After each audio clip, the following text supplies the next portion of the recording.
بسم اللہ الرحمن الرحیم۔ السلام علیکم معزز طلباء کرام، آپ سب کیسے ہیں؟ آج ہم تفسیر بیضاوی کے سبق نمبر 29 کو پڑھیں گے۔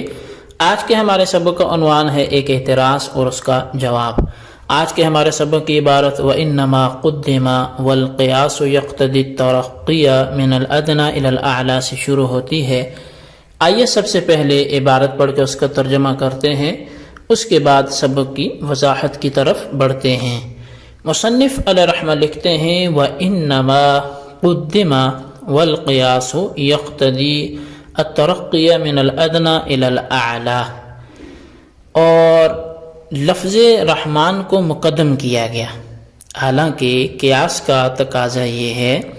کہ ادنا سے اعلیٰ کی طرف ترقی ہو، چڑھا جائے۔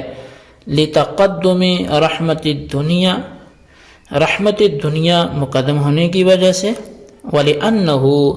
صَارَ كَالْعَلَمِ مِنْ حَيْثُ أَنَّهُ لَا يُوصَفُ بِهِ غَيْرُهُ، اور اس وجہ سے کہ لفظ رحمان یہ علم کے بمنزلہ ہو گیا،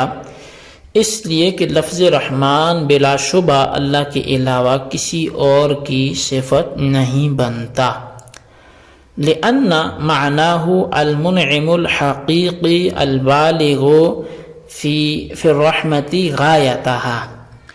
اس لیے کہ رحمان کا معنی ہے ایسا منعم حقیقی کہ جو اپنی رحمت میں انتہا کو پہنچا ہوا ہو۔ وذالک لا یصدق علی غیرہ، اور یہ جو رحمت کی انتہا کو پہنچنے والا ہونا ہے، یہ معنی اللہ تعالیٰ کے علاوہ کسی اور پر بھی صادق نہیں آتا۔ لأن من عداہ فہو مستعید بلطفہ وانعامہ یرید بہ جزیل ثواب او جمیل ثناء او مزیج رقۃ الجنسیت او حب المال عن القلب، اس لیے کہ جو اللہ کا غیر ہے وہ اپنی مہربانی اور انعام کے ساتھ عوض کو طلب کرنے والا ہے، اس انعام کے ساتھ بڑے ثواب کا ارادہ کرتا ہے۔ یہ اچھی تعریف کا، انسانی نرمی کے حصول کا، یا دل سے مال کی محبت کو دور کرنے کا۔ ثم انہ کالواسطۃ فی ذالک، پھر یہ بندہ اس مہربانی اور انعام کرنے کے درمیان وسیلہ کی طرح ہے۔ لأن ذات النعم ووجودها والقدرۃ علی ایصالها، اس لیے کہ نفس نعمت اور اس کا پایا جانا اور اس کے حاصل کرنے پر قدرت، والداعیۃ الباعثۃ علیہ، اور وہ داعیہ جو اس پر برانگیختہ کرنے والا ہے، ابھارنے والا ہے، والتمکن من الانتفاع بها، اور اس کے ذریعے نفع حاصل کرنے کی جو قدرت ہے، والقوى التي بها يحصل الانتفاع، اور وہ قوتیں کہ جن کے ذریعے سے نفع حاصل ہوتا ہے، الى غیر ذلك من خلقه، اس کے علاوہ وہ تمام چیزیں جو اللہ تعالیٰ کی اس کی مخلوق ہیں، لا يقدر علیہا احد غیرہ، ان چیزوں پر اللہ کے علاوہ کوئی بندہ قدرت نہیں رکھتا۔ او لأن الرحمن لما دل على جلائل النعم واصلها ذکر الرحیم لیتناول ما خرج منها، یا پھر اس لیے کہ رحمان جب اللہ کی بڑی بڑی نعمتوں اور ان کے اصول پر دلالت کرتا ہے تو رحیم کو مؤخر ذکر کیا تاکہ ان نعمتوں کو شامل ہو جائے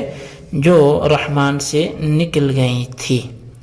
فیکون کالتتمۃ والردیف لہ، تو پس رحیم کا ذکر تتمہ اور ردیف کے طور پر ہوگا۔ او للمحافظۃ علی رؤوس الآیہ، یا پھر رؤوس آیات، آیتوں کے سروں کی محافظت کی وجہ سے رحیم کو رحمان پر مؤخر کیا گیا۔ جی طلبہ کرام، یہ تھی ہمارے آج کے سبق کی عبارت اور اس کا ترجمہ۔ آئیے اب اس کی وضاحت کی طرف بڑھتے ہیں۔ وَإِنَّمَا قُدِّمَ یہاں سے ایک سوال و جواب کو ذکر کر رہے ہیں، لیکن سوال جواب سمجھنے سے پہلے یہ بات سمجھ لیں کہ جس قاضی نے بھی القیاس کہہ کر بیان کیا کہ قاعدہ یہ ہے کہ اوصاف کے تذکرے کی ترتیب یہ ہونی چاہیے کہ پہلے ادنا وصف کو ذکر کریں اور بعد میں اعلیٰ کو، کیونکہ اعلیٰ کو بعد میں ذکر کرنے سے فائدہ جدیدہ حاصل ہوگا، یعنی کو نئی بات ملے گی، بخلاف اس کے کہ اگر اعلیٰ کو مقدم ذکر کر دیا جائے تو پھر ادنا کو ذکر کرنے کی کوئی ضرورت ہی نہیں رہتی، کیونکہ اعلیٰ تو اس ادنا کے معنی پر مشتمل ہی تھا، لہٰذا ادنا کو ذکر کر کے سوائے تکرار کے کوئی فائدہ جدیدہ حاصل نہیں ہوگا۔ اس کی مثال اگر میں دوں تو مثال کے طور پر ایک بندہ ہے جس کی سرکاری طور پر کسی ڈویژن سطح پر اس کی ذمہ داری ہے، وہ بھلے پولیس کے شعبے میں ہو، فوج کے ہو، کسی بھی میں ہو، اب اس کی ذمہ داری ڈویژن پر ہے۔ آپ اگر اس کی تعریف کریں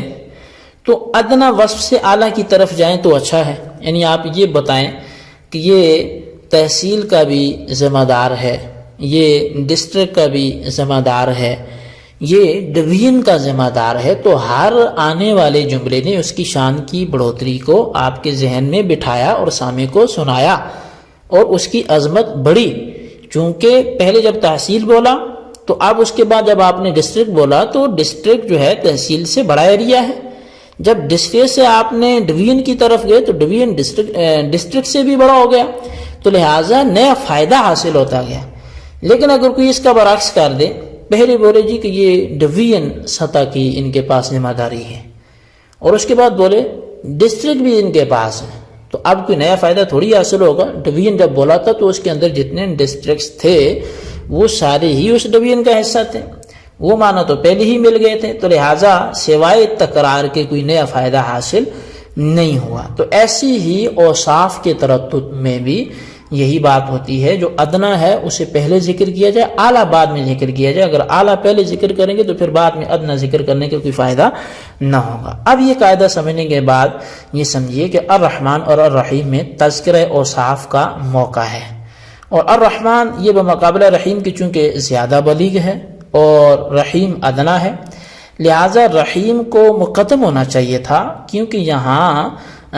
اگر رحیم مقدم ہوتا تو رحمان میں اس میں اضافہ ہوتا، یعنی پہچان میں اضافہ ہوتا، شان میں اضافہ ہوتا، تو یہاں تو معاملہ اس کے برعکس ہے، یعنی الرحمن جو ہے وہ مقدم ہے جو کہ زیادہ بلیغ تھا، اور جو رحیم ہے یہ مؤخر ہے جو کہ ادنا وصف تھا۔ تو قاضی صاحب نے اس کے 4 جواب دیے، یعنی اس اعتراض کے 4 جواب دیے ہیں۔ آج اب ہمیں ایک سمجھنے کو ملتا ہے، 2 ملتے ہیں، جو بھی ہوا ہم اس کو سمجھیں گے اور آئندہ انشاءاللہ ان کو مکمل کریں گے، اور اس کے بعد بالاظہر سے جو مصنف بیان کرنا چاہتے ہیں اس کو بھی ذکر کریں گے۔ تو بہرحال 4 جواب اس سوال کے دیے ہیں کہ پہلے رحمان اور پھر بعد میں رحیم کیوں آیا۔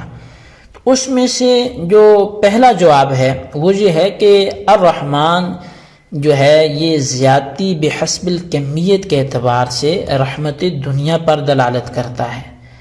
اور رحمت دنیا وجود کے اعتبار سے چونکہ مقدم ہے رحمت آخرت پر، لہٰذا اس کے لفظ یعنی دال یعنی رحمان کو بھی ذکراً مقدم کیا تاکہ دال کا وجود ذکری یہ مطابق ہو جائے مدلول کے وجود طبعی کے، یعنی اگر اس کو سمجھنا چاہیں تو وہ یہ ہے کہ جو رحمان ہے اگر کمیت کے حساب سے دیکھیں تو مقدار کے حساب سے دیکھیں تو یہ رحمت دنیا پر دلالت کرتا ہے، اور رحمت دنیا اور رحیم جو ہے کمیت کے اعتبار سے دیکھیں تو وہ رحمت آخرت پر دلالت کرتا ہے، تو مقدار جو ہے وہ رحمان میں اس بنسبت زیادہ ہے، اور وہ جو زیادہ ہے مقدار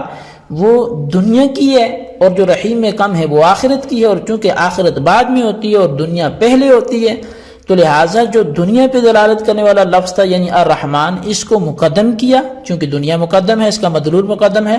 اور جو آخرت پر دلالت کرنے والا لفظ تھا رحیم، اس کو مؤخر کیا چونکہ اس کا مدلول جو ہے وہ بھی نفس الامر میں بھی مؤخر ہے۔ تو یہ پہلا وہ جواب تھا جو اس سوال کے لیے دیا گیا۔ دوسرا اور تیسرا اور چوتھا جواب انشاءاللہ ہم آئندہ سبق میں پڑھیں گے۔ تو جتنا ہو گیا اس کو اچھی طرح سمجھیں، اس کے مفہوم کو سمجھیں کہ یہ بیان کیا ہو رہا ہے،